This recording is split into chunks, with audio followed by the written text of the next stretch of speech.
Hello hello నమస్తే madam. నమస్తే అండి, మీ పేరు ఎక్కడి నుంచి మాట్లాడుతున్నారు? నా పేరు నారాయణ మేడం, నేను ప్రకాశం జిల్లా నుంచి మాట్లాడుతున్నా. ఓకే, అడ్వకేట్ గారు వింటున్నారు, మాట్లాడండి. Okay madam.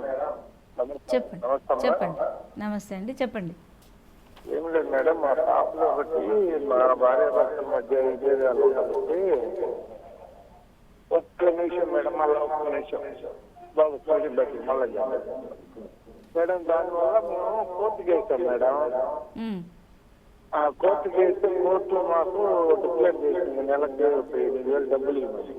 ఓకే, ఆ డబ్బులు ఇవ్వకుండా అది చెప్పి టైం వేస్ట్ చేసుకున్నారు. పైగా అతను పేరు మీద ఆస్తి ఏం లేకుండా వాళ్ళ మామగారి పేరు మీద ఆస్తి మేము అమ్ముకుంటామని చెప్పి బెదిరిస్తున్నారు మేడం.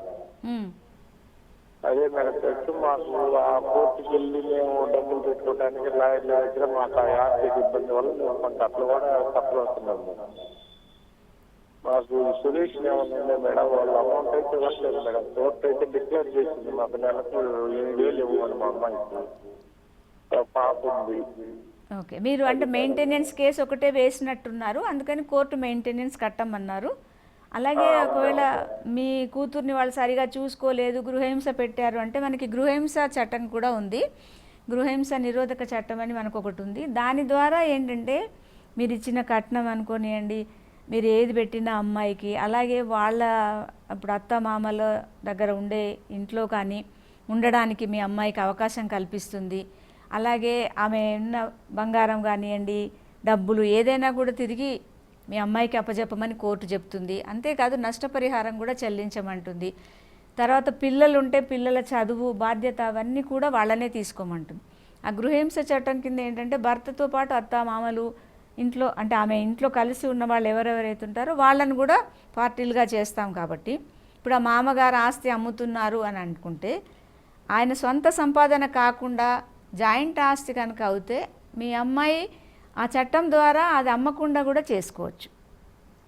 అక్కడ మీ ఏరియాలో ఉన్న మ్యాజిస్ట్రేట్ కోర్టులో ఈ కేసు ఫైల్ చేస్తే తప్పకుండా మీకు న్యాయం జరుగుతుంది. లేదా మీ న్యాయ సేవా సంస్థకి వెళ్ళి మీరు అక్కడ ఫిర్యాదు చేసినా కూడా మీకు వాళ్ళని పిలిపించి తప్పకుండా న్యాయం చేస్తారు. ఓకే మ్యామ్, మరొక కాల్ తీసుకుందాం. హలో హలో, నా పేరు కళ్యాణి అండి. నమస్తే అండి, అడ్వకేట్ గారు వింటున్నారు, మాట్లాడండి. నమస్తే మేడం. నమస్తే అమ్మా, కళ్యాణ్ గారు చెప్పండి. మేడం, ఒక ప్రాబ్లం ఉందండి. మా అక్కకి ఒక రైల్వే ఎంప్లాయీకి ఇచ్చి గవర్నమెంట్ జాబ్ అతనికి పెళ్లి చేశామండి. ఓకే, హలో చెప్పండి చెప్పండి, వింటున్నాం మేము, అయితే చెప్పండి. ఆయన రిటైర్ అయిపోయారు. ఇంతవరకు కూడా ఆ అమ్మాయి కోసమని ఆయన ఎటువంటి డబ్బు కానివ్వండి, ఇల్లు కానివ్వండి, ప్రాపర్టీ ఏది ఇవ్వలేదు.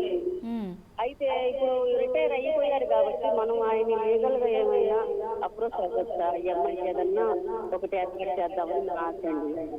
అంటే తప్పకుండా అడగచ్చండి.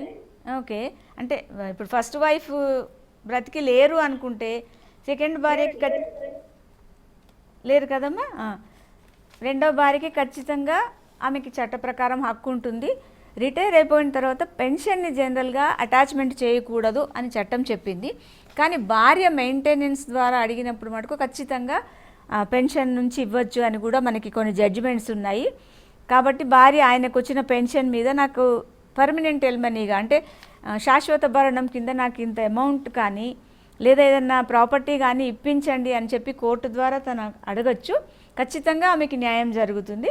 ఆమె ఉన్న సంబంధిత ఏరియాలో ఉన్న కోర్టుకు వెళ్ళి తను పిటిషన్ ఫైల్ చేసుకోవచ్చు. మెయింటెనెన్స్ అడగొచ్చు, నెలకింత అని అడగొచ్చు, శాశ్వతంగా ఇన్ని లక్షలు కానీ ఇంత కావాలి అని కానీ అడగచ్చు. ఖచ్చితంగా ఆమెకి వస్తుందమ్మా. ఎందుకంటే ఆయన రైల్వే ఎంప్లాయీ అంటున్నారు, రిటైర్ అయిన తర్వాత పెన్షన్ వస్తుంది, అలాగే అతనికి బెనిఫిట్స్ అవన్నీ కూడా వచ్చి ఉంటాయి. ఖచ్చితంగా ఆమెకు వస్తుంది. మీరు ఆ ప్రయత్నం చేయండి.